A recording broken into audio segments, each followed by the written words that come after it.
I've been making milk punch for quite some time now and have never ventured into vegan milk punch until recently. I knew that there had to be a way to make clarified vegan milk punch. Coconut milk seemed like the optimal candidate because it's essentially the same makeup: water, fat, and protein, just like in milk. In this video, I'm going to make a vegan key lime pie milk punch. It's going to have that graham cracker taste from a delicious cereal milk we'll make with the crackers. Key limes for our acid, but also for our floral and tropical notes. Pineapple for a bit of sweetness and to enhance the lime flavor. There's going to be a coconut and vanilla tea for the tea component, which will give us more flavor and tannic structure. And to elevate the drink, I will also be using homemade falernum to sweeten and also give it that tiki and tropical vibe. And above all else, it will be clear. This is how you make vegan milk punch. For this vegan milk punch, I'm using light coconut milk, which I made by adding 1.5 cups of water to a regular full-fat canned coconut milk. I found that the full-fat coconut milk overwhelmed the other flavors of the punch. To incorporate the graham cracker crust element, I will be making a cereal milk with the graham crackers by breaking them up into smaller pieces and letting them soak for about ½ hour to 45 minutes. I'm using about 2.5 cups of coconut milk and 1/2 sleeve of vegan graham crackers. I noticed when testing this out with the full-fat coconut milk that the fat of the coconut milk encapsulated the graham crackers, and there wasn't much flavor after 40 minutes of soaking. But when I thinned it out, a lot more of the graham cracker came through. While the graham cracker cereal milk infuses, I'm going to start prepping the acid component of the punch. I was able to get a hold of some key limes, though you could use regular limes for this recipe. Key limes have a bit of a sweeter taste and have more of a floral aroma than the typical lime. I'm going to be adding the key lime zest to the milk punch along with the juice. The zest is where all that beautiful aroma lives and is totally going to elevate the punch. Since these are so tiny, I'm going to need between 10 and 12 key limes. Zesting the key limes is definitely time-consuming, but it's almost kind of relaxing too.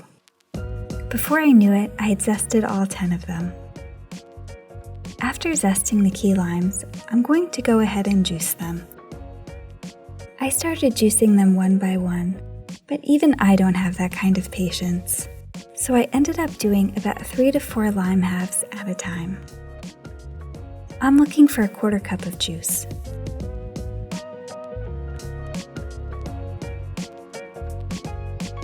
After the limes have been zested and juiced, it's time to move on to the other fruit juice element of the milk punch. Pineapple, though not typically used in key lime pie, is one of the main ingredients of a key lime pie martini. I think its tropical flavor complements the key lime and coconut components. It also adds a touch of sweetness to balance out the acidity. Since I don't have a juicer, I will just be cutting the pineapple in half, then cutting the half into quarters, removing the core, then slicing into more manageable pieces.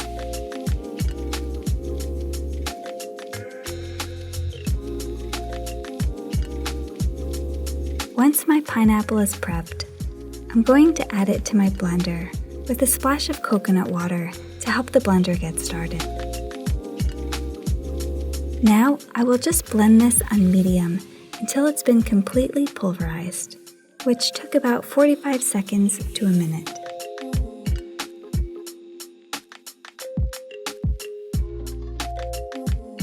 Now I will just strain the pineapple pulp through a fine mesh strainer and extract the juice. I'm not going to agitate it because I don't want to push any pineapple solids through the strainer. I only need 1/2 cup of pineapple juice for this recipe, but I will save the rest of the juice and the pulp for a smoothie or something.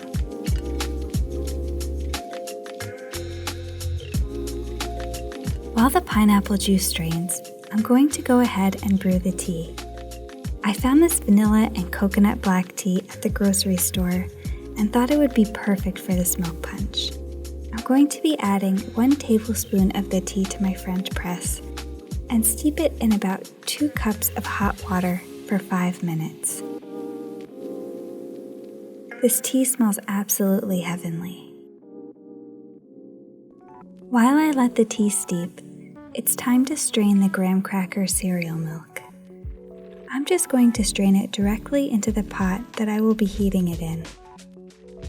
I'm just gently tilting the strainer to get out as much coconut milk as I can without pressing the graham crackers, since I don't want any large pieces of graham crackers to get into the pot. It could cause a blockage in the curd filter when I go to clarify the punch. You'll see that the coconut milk has taken on a tan hue and smells very much like graham cracker. To curdle the coconut milk, you'll want to heat it till it's just about to simmer. Then I'll kill the heat, add a 1/4 cup of key lime juice and whisk it all together. Next, I'll pour in a 1/2 cup of pineapple juice, followed by 2 cups of the coconut and vanilla tea.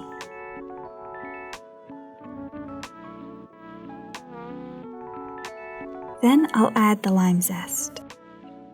The most important trick to making vegan milk punch is to let the punch rest. I let it cool down completely, then transfer it into the refrigerator to rest for at least an hour and a half. If you can, it's best to let it rest for 24 hours before filtering. If you don't let the punch rest, it will be very difficult to clarify. I let mine rest for an hour and a half. After the punch has rested and all of those flavors have melded, it's time to clarify the punch.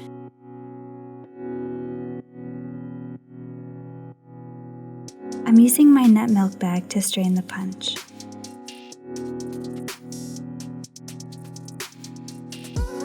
At this point, I wanted to add some homemade falernum to enhance the graham cracker flavor and also add a bit more depth to the cocktail.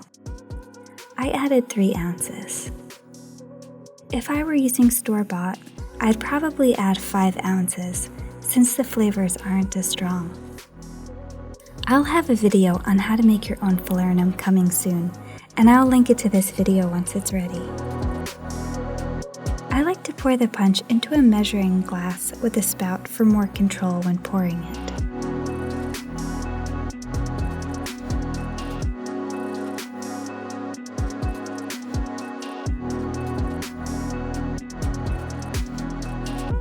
As soon as I see the punch beginning to run clear, I swap out the bowl for a fresh one and cycle the punch through once more.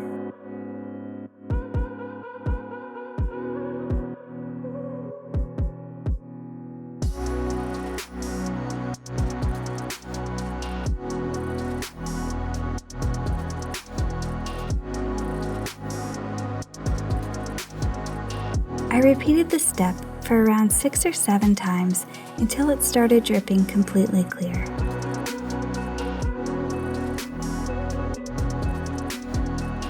I believe this is due to the high oil content from the lime zest, and also from not giving the punch ample time to rest. In another version, I let the punch sit for 24 hours and was able to have it running clear after only 2 or 3 passes.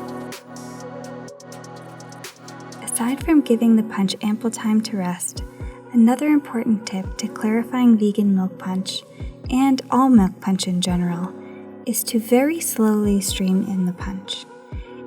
If you pour it in too fast, the curds will get jostled around and could push through more milk solids, leading to a cloudy milk punch.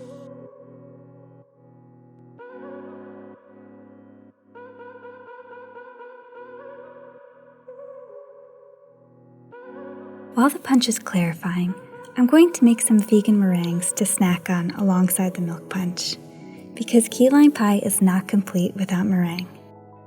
To make vegan meringues, I will be using a 1/4 cup of aquafaba, which you can source from a can of chickpeas or by saving the liquid from cooking dried chickpeas. To the aquafaba, I'm adding a 1/4 cup of sugar. I'm heating it over low heat until all the sugar dissolves. After the sugar has dissolved, I'm going to let this cool down in the fridge until it's cold. I find that the meringues whip up much faster when the ingredients are cold. While that's cooling down, I'm going to preheat my oven to its lowest temperature, which is 250 degrees Fahrenheit. Once the aquafaba syrup has chilled, I will transfer the syrup into a cold metal bowl. Then I'm going to whip until frothy. Once I get the froth going, I will add a 1/4 teaspoon of the cream of tartar. This will help the meringues hold their shape as well as whipping up faster. Next, I'll add a 1/2 teaspoon of vanilla extract and continue to whip the mixture until I have achieved stiff peaks.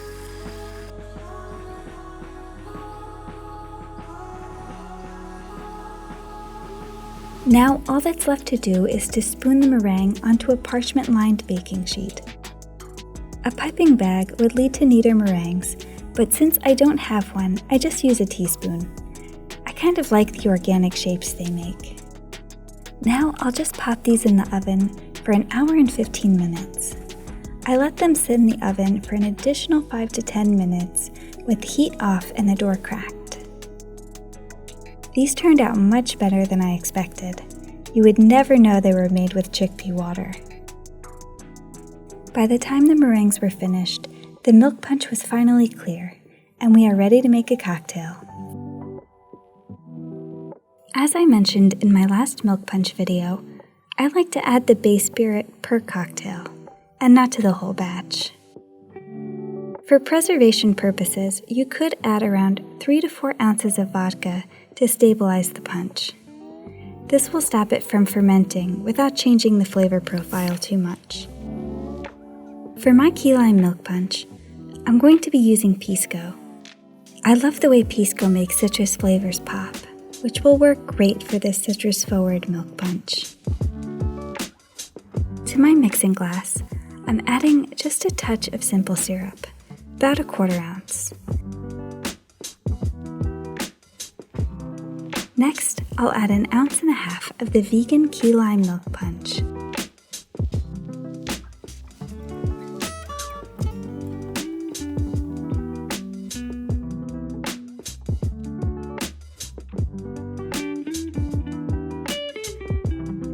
And 1.25 ounces of Pisco.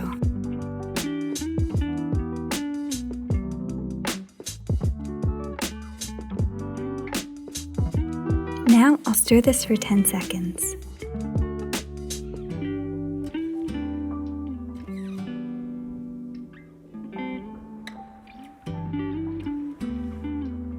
I'm going to simply strain my milk punch into a rocks glass over a large ice cube.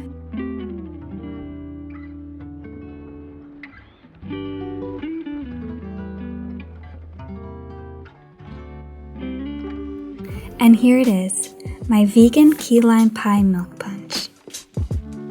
It tastes just like key lime pie, and the rich texture from the coconut milk gives it such a creamy mouthfeel. It's an absolutely stunning cocktail and totally worth the effort. I hope you get a chance to try this vegan milk punch, and if I could give any suggestions, I highly recommend letting this punch rest the full 24 hours before clarifying. You will get a much cleaner and clearer product this way, with much less hassle.